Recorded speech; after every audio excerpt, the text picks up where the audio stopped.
Assalamualaikum and a very good afternoon from Malaysia. It's very sunny and very bright here as we are recording. Welcome back, listeners, to episode 11 of Museum of Voices. I'm Shaida, your host. Okay, so without further ado, my guest here today is going to be sharing something very exciting. So I'm going to let him introduce yourself. Introduce you. Welcome. Thank you for having me. So my name's Jeremiah Gilbert. I'm a travel writer and photographer based out of Southern California. So anyone who knows the area, I'm halfway between Los Angeles and Palm Springs.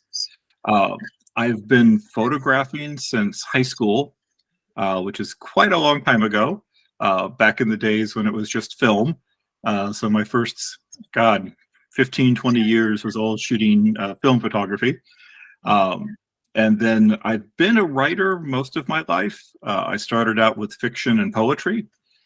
And then more recently, I've turned to the travel writing, in part to accompany the photography, and also just, it was a new writing avenue to explore. Wow, you are living the dream. You're living my dream right now. That is so interesting. So you said just now that you have been photographing since you were high school, and then Yes. as time passes, you delve into writing. So what exactly inspired you to become a writer, or specifically a travel writer? Like, how did you start in this field? It started, so 2005, I went to Tibet. And that was sort of my first big journey. And so I came back, and it's also the trip that I switched to digital photography. I see. And so I came back with, tons of photos, and I wanted to put them on a website. And decided what I wanted to do was write about the travels, and then there'd be links to the photos as you read it.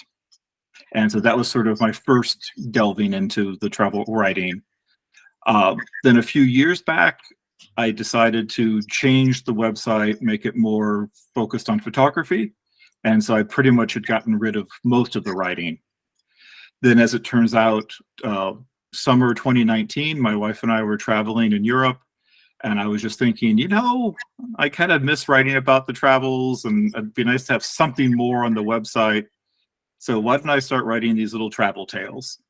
And so we came up with a whole bunch of ideas, and her mom lives in London, so they would go off shopping. I'd hit a coffee shop, start writing some travel tales.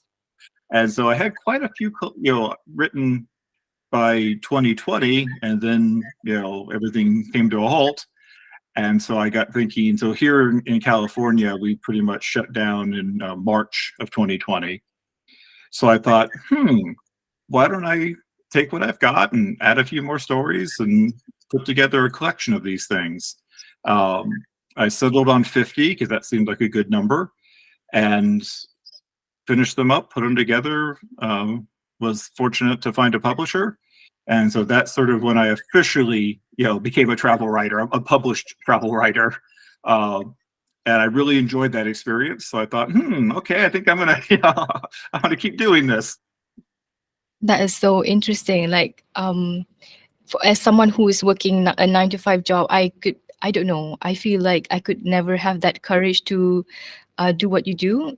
But how do you get around it? Like, usually people would, stick to a 9 to 5 kind of job. Like, how would you, advise people who would start doing what you are currently doing? Like people who worry about finance, especially. Yeah, I mean, for me, it's, travel has always been a priority. And fortunately, I met my wife while traveling. We met in Tunisia. And so travel is a priority for her as well. So we pretty much just, we don't really vacation locally. We don't eat out very often. We just sort of feel like, we want to save up, we want to travel. Try to find times that maybe it's, off season or shoulder season. So, flights are a little cheaper.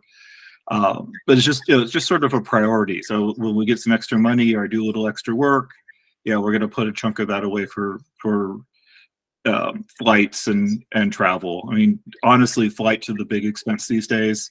Yeah. But just being that priority is sort of like, this is the, whenever we think about, I'm gonna teach a class, well, we're gonna do that money, I'm gonna put it aside for travel. It's a priority.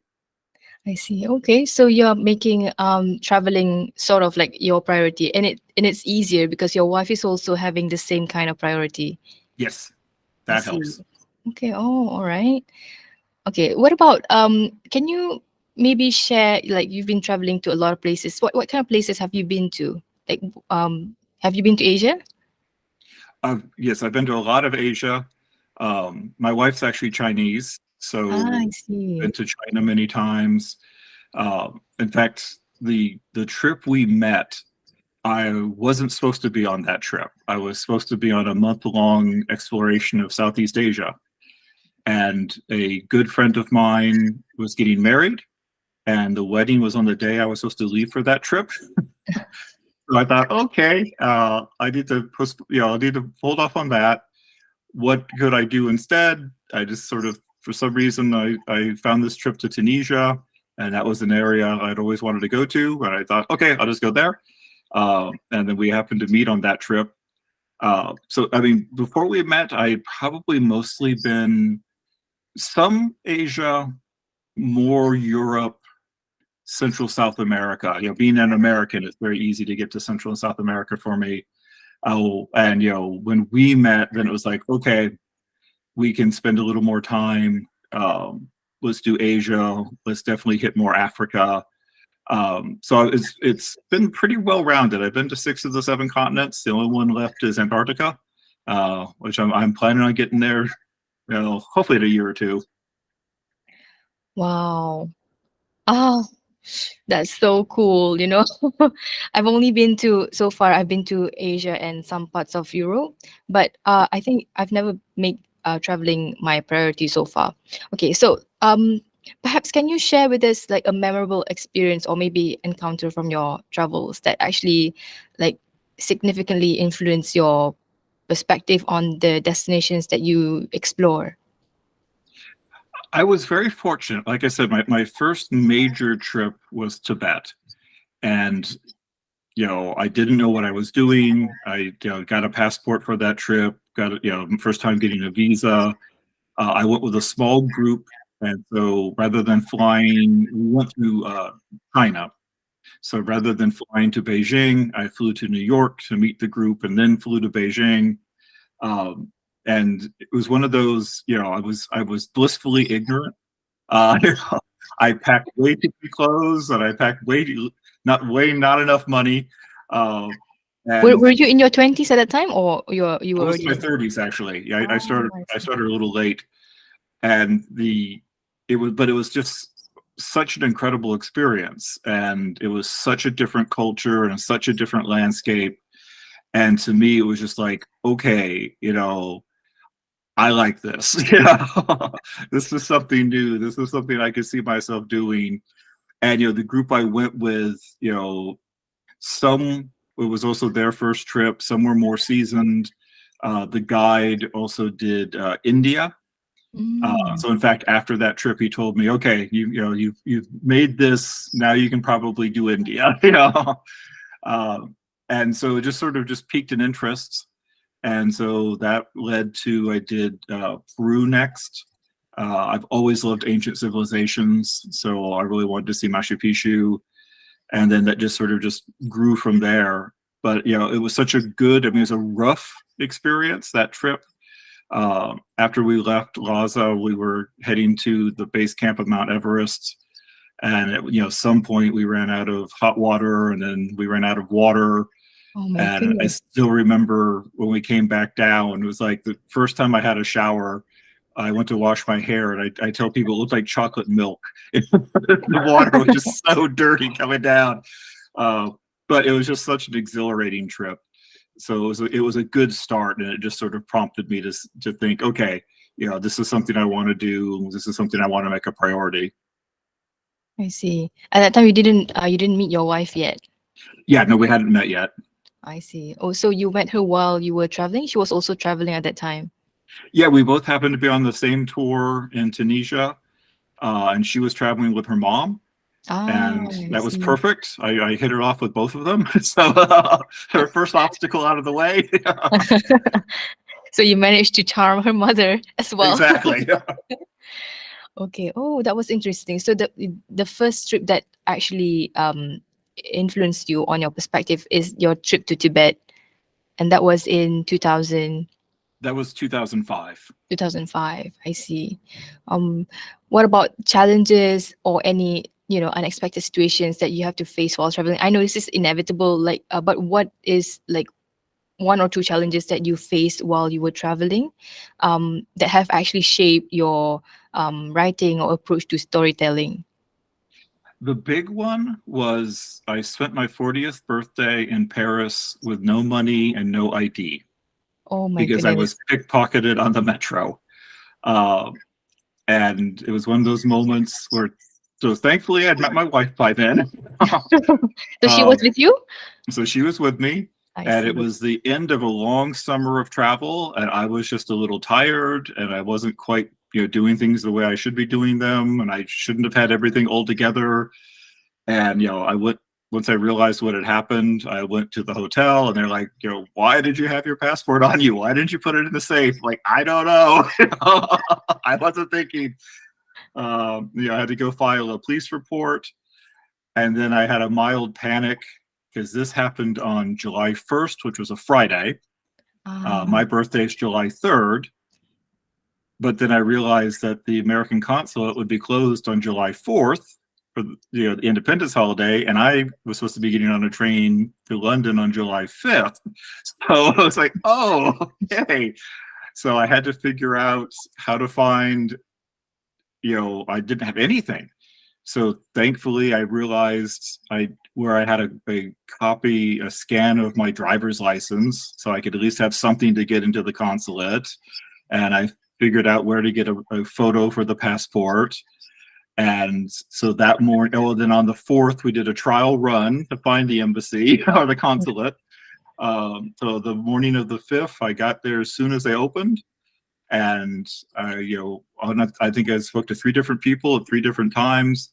And when they took about 2 hours, and when I finally did, they issued me this little temporary passport. It's like 6, 7 pages. And the guy told me at that time that if I'd come any later, I probably wouldn't have gotten it that day. oh, you were so And so close. I was, yeah, that was cutting it close. That was tight. Um, there was another time I just finished a tour of Bolivia, and we had free time in La Paz. We had it at the beginning and end of the trip. So the beginning of the trip, I'd already explored La Paz. So we decided, I was with my wife, and I had been to Lake Titicaca on the Peruvian side, but not the Bolivian side. So we found a day trip from the hotel, but it was about, a 3-hour drive to get us there. But yeah, we Um, had a free day. Why not? And so we go 3 hours, and then we go to do this crossing over like a little river, and the guide tells us, okay, you need to go out and give them your passports. It's like, I don't have my passport. We're not leaving the country. It's like, we're still in Bolivia. No one said anything about passports. I was like, it's been 3 hours to get here. So he's like, okay, I'll tell you what. They never check the bus. So you just duck down, stay in the bus. The bus will cross on its ferry. The people will cross on their ferry. You should be okay. I was like, okay. So we, it's only person on the bus, dead, quiet. You're just waiting for someone to like yell or shout or something, and then, made it across. And so I said to the guide, I said, okay, well, what about on the way back? And he says, oh, no, they don't check on the way back. okay. Like, okay, that was a mild panic for nothing. But, the fun thing about that, though, is I realized, later when I started to write more about my travels is, if everything went smoothly, it wouldn't be a very interesting story because it's sort of like, okay, I planned this trip. Everything went according to plan. No, the end.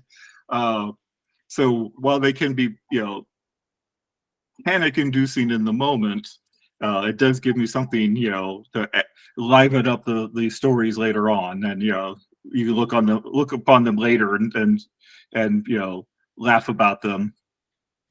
It might not be something that is fun at that moment, but when And you not in the reflect back, moment. Yeah. yeah, when you reflect again, it's something funny actually.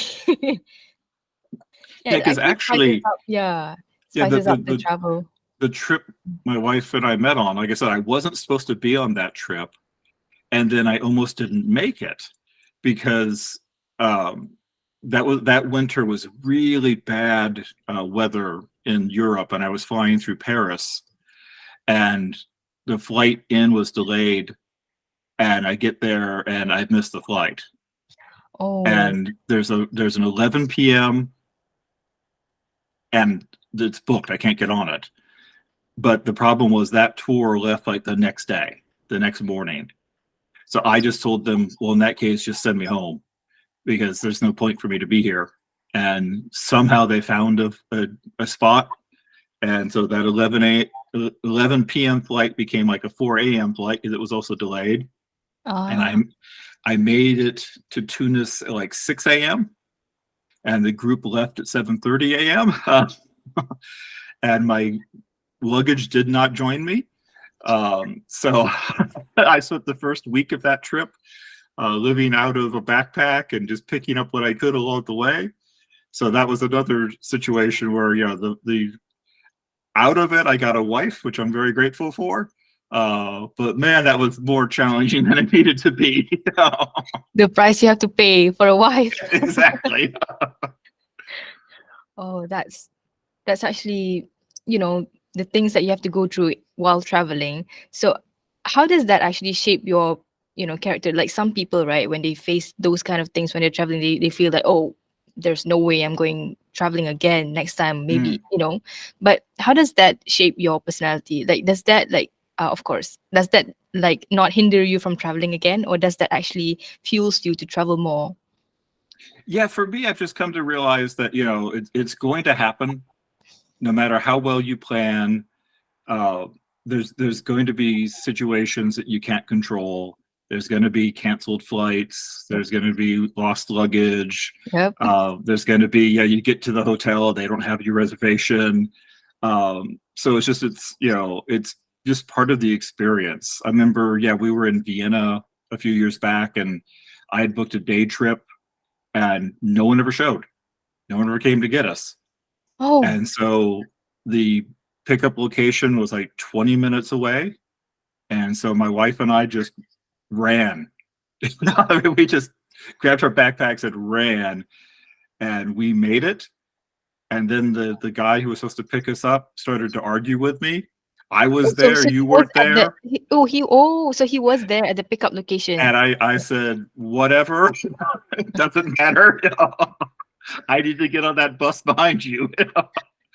But yeah, like I said, it's part of the situation, and it's just, you know, for me, it just I enjoy there's so many positives to travel Mm. that, you know, knowing that there's going to be some situations like this, and, you know, maybe some unintended layovers, or, you know, sleeping in a airport or something. It's just part of it. And so, you know, I just feel very fortunate that I'm able to do the traveling, and I'll just, you know, accept those. It's just, you know, it's what you have to pay to do the traveling. So it's like a give and take kind of thing. No, exactly. And like I said, I've been very fortunate. You know, I only had the lost luggage once. My bag didn't arrive in Colombia, but it did show up later that day. Like I said, you know, the pickpocketing in Paris, but, you know, it was just some cash. I was able to cancel the cards. Yeah, I've never had anything too severe that would really turn me off. I mean, years ago, I was traveling with some friends in Mexico, and I remember we were exploring this new town, and we went to turn a corner, and one of the guys said no. He's like, you know, I've sort of developed this instinct. I don't think we should go down that block. Okay, I'll understand that. And so, you know, I kind of feel that way too. It's I remember, yeah, we were in Havana, and I just, you know, I'll go anywhere. I just keep walking. I'm taking photos, and yeah, we reached the point where my wife was like, "Yeah, we might want to go back." It's like a little rundown. It's like a little. There's not a lot of people around. Okay, I accept that. So it's using the senses as well, right? Oh, absolutely. And just being aware. I mean, Yeah. you're you could have misfortune in your hometown. Yeah. There's just certain things you should be on the lookout for, regardless. So I just sort of little extra when you're in a foreign land, but same sort of thing. Just be aware. I'm a I'm a big proponent of pre-visualizing in my photography, so I tend to be hyper aware of my situation anyway. So Um, that sort of helps. And my wife is also very observant. okay. Um, what about during we have like the pandemic, right? Mhm. So we didn't get to travel. So and then the the like traveling has becoming more restricted. And how has you approached um changes to travel writing in this recent times, especially with the ongoing global travel restrictions? Yeah, we decided. So we resumed travel May of 2022, and our first trip was to Fiji. And the reason was the first trip to be canceled in 2020 was going to be Fiji and New Zealand. Mm-hmm. And the Air Fiji had given me a credit, and so it was going to expire 2 years later. And it was very challenging because every month the requirements were changing. Testing to leave the country, testing when you arrived in the country, masking, if you needed to download this app and scan in and scan out of places. Every month it changed, and so had to really stay on top of that. um, but then it also was interesting because when we arrived, I since we resumed travel, I've been adding extra days. Then normally it's like, okay, we'll go here for 4 days, let's say. Now I'm going to make that 5 or 6, just in case. You just don't know.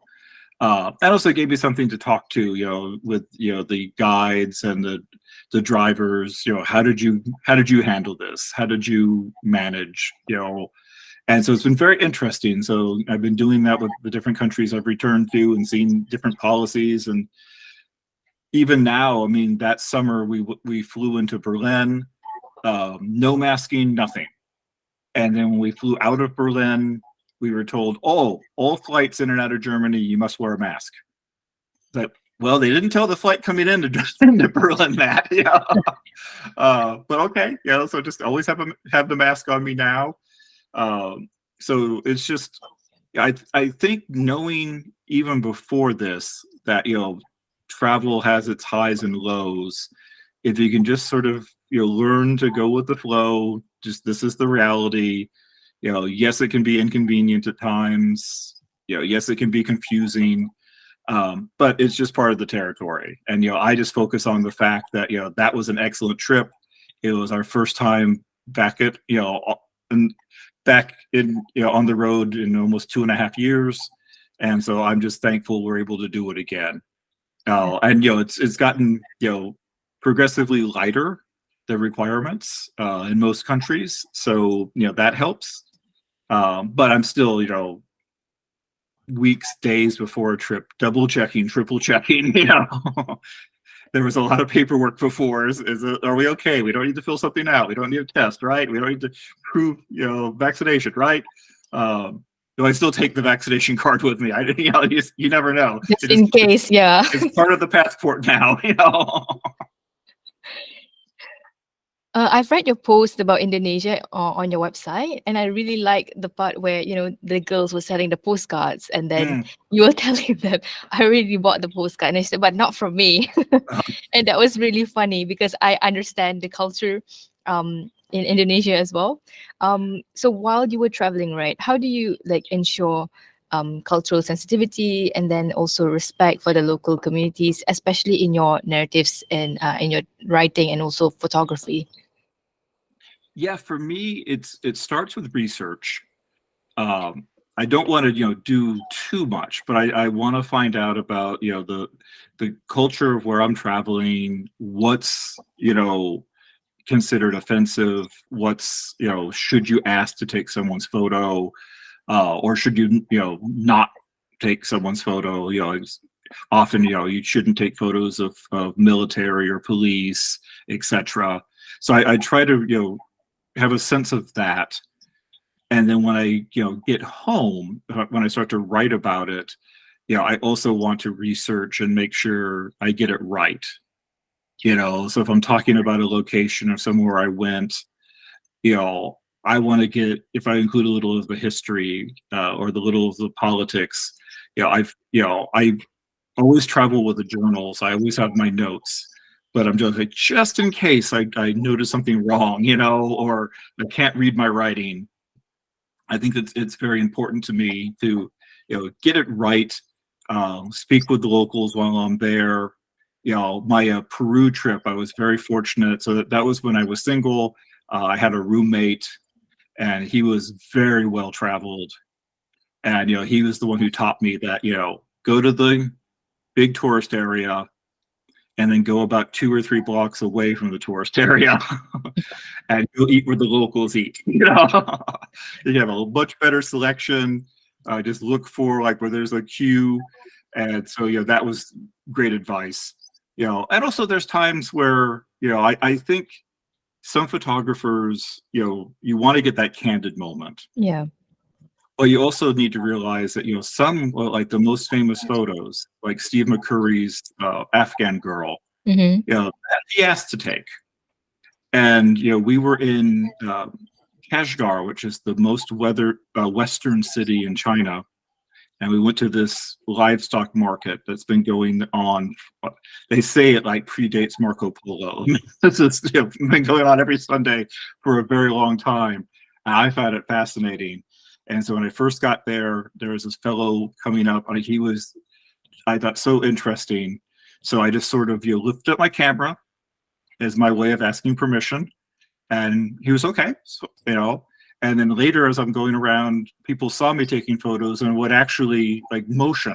They wanted me to take the photo. They thought it was wonderful. Here was this Westerner, So, but on the other hand, if I go to take someone's photo and they duck away, or it's obvious they don't want their photo taken, I don't take the photo. Mm-hmm. To me, it's just like, there's plenty of other opportunities. There's plenty of other things to do. So, I think, you need to give some respect. You're in their home. And there's, like I said, there's plenty of other photos to take. That's right. So we are nearing the end. So I'd like to wrap up with advices from you. Like, what would you say to perhaps aspiring travelers or travel writers or even photographers who are looking to explore on their own? Yeah, I would say you don't necessarily have to follow me. Tibet was quite a big start. But find somewhere you've always wanted to go. Whether it be, it was, for me, Tunisia was because of The English Patient. Ah. That film just spoke to me, and there was just something about it that made me really want to go to Tunisia. Or the third Indiana Jones film is what introduced me to Petra, when I was younger. So it's like, oh, okay, I have to go there. Find somewhere, it can be close to home. I said, for me, I'm 2 hours out of Mexico if I drive. And so, it's go explore. In terms of the photography, my advice is always, get to know the basics so that it becomes second nature. So you're not standing there trying to figure out, how do I shoot this? No, you should know. And that way you can be really quick. I'm a very quick photographer. If you want to write about your travels, like I said, I always have a journal. So I really advise, jotting down things you see, things you hear, conversations. My most recent book was basically about the return to travel. And so unlike my previous books, there was a lot more dialogue in there because, as I said, I was having a lot more conversations. Mm-hmm. And, to me, there's some places you go to that, a lot of people have gone to, a lot of people have photographed, a lot of people have written about, but it can be things like that. It can just be a conversation you had with a shop owner or something like that, can set your story apart. They only had that conversation with you. I remember when I was in Jordan, there was a very low time, And I would just happen to be talking with one of the shop owners, and he was really bored, and so he offered me some tea, and we just sort of chatted, because there was just, for whatever reason, it was really low time, and but to me that was very enjoyable. So it's the sort of thing, I'll jot that down in my journal. Don't know when or if I'll ever use it, uh, but I remember. Uzbekistan, same sort of thing. I remember I was exchanging money at the hotel, and the woman didn't want me to exchange money. Oh, okay. And I said, okay. And she's like, well, you can't change it back. You have to spend it all while you're here. And I said, that's okay. I've budgeted it out. That's how much I need for the rest of my trip. Are you sure? Like, yeah, I'm positive. I'm good. Yeah, I promise I will spend all that money. So same sort of thing. Jotted that down. At the time, had no thought of what I would do with it. And then, when I wrote the first book, that was one of the things that came to mind. One of the travel tales. Oh, that time they wouldn't give me money. That'd be an interesting story. So, and both, the writing and the photography, like I said, be very observant. Just pay attention. It's good for the photography, but it's also good. You might just overhear a conversation or see something happening that's just, again, don't know when you'll use it, but just sort of jot it down. If you don't want to write in a book, I use the notes feature of my phone sometimes too. Just sort of as it hits me, I just jot it down, and it's good for future reference. Same thing with the photos. Sometimes, I'll go through and I didn't think I did a very good job that day, and I just sort of don't look at them for a while, and then I'll go back a month later and, actually, I took a few good photos there. So you just, you never know. So just, I keep, unless it's a obviously bad photo, I keep all of them, because you just don't know until you get home. That thing that looked bad on the screen may actually have turned out just fine. Or like I said, or maybe, I'll realize, oh, wait, if I crop this photo, it's actually better. I couldn't quite get it in camera. And so just, be open, and, if you can just start. I mean, one thing the pandemic did teach us is, for like a year and a half, we just explored California. I see. And I mean, I'm a native Californian. I thought I'd seen almost all of it. And, we get to stay in some hotels we normally couldn't have because we couldn't afford them previously. I remember one hotel's about an hour from here. And instead of taking the freeway, I decided to take a back way I'd never been on before. I came across a lake that's like 20 minutes from where I live. I had no clue it was there. So again, it has to do with just, being open to the whole exploration, at home or abroad. Just be open to it. If an opportunity arises, and you don't get that sort of sense of something may go wrong, go for it. Give it a try. Why not, right? Just give it a try. Exactly. Do you have like physical copies of your books at the moment? Maybe you can show it to us on screen. Oh, sure. So this is the most recent one. This is the Ah, On to Plan C. So it's called On to Plan C because it has to do with summer 23. Oh, I'm sorry, summer 22. Plan A was to sail up West Africa, and that didn't happen. And then Plan B was to sail in Northern Europe with 2 nights in St. Petersburg, and then Russia invaded Ukraine, so mhm. that didn't happen. So Plan C was, let's just do it ourselves. Let's go to London. That's familiar ground, and then we'll from there we went to Bergen, and we went to Copenhagen, and we went to Berlin. Let's just do it on our own. And it was just sort of happenstance that I had the first 2 books. So this is my 3rd book. Mhm. The first 2 are just writing, just stories. And that's what I intended this book to be. And then for some reason, I just reached out to the publisher one day, and I was like, could I include photos? Is that possible? And they're like, oh yeah, no problem. I was like, oh, well, that changes. So this book actually is the first one to include some of my photography, which made it was a bit more challenging because you've got to edit the photos and edit the writing and figure out how to where the photos should go. Uh, but it was ultimately a very rewarding experience. So the plan is all future books will include the photography as well. I see. All right. Okay. So I think that's us. Thank you so much, Jeremiah, for Great, thank spending you. sharing your stories with us today. It's very interesting. I'm also heavily inspired. I'm heading off somewhere. Also, I cannot share now, but Okay. I'm also heading somewhere. Maybe I can ask for your advice on certain trips or anything outside of the podcast. Um, yeah, and I hope our listeners will have a good day today, and I hope you enjoy episode 11 on Musical Voices. Thank you. Have a good day. Bye. Thank you.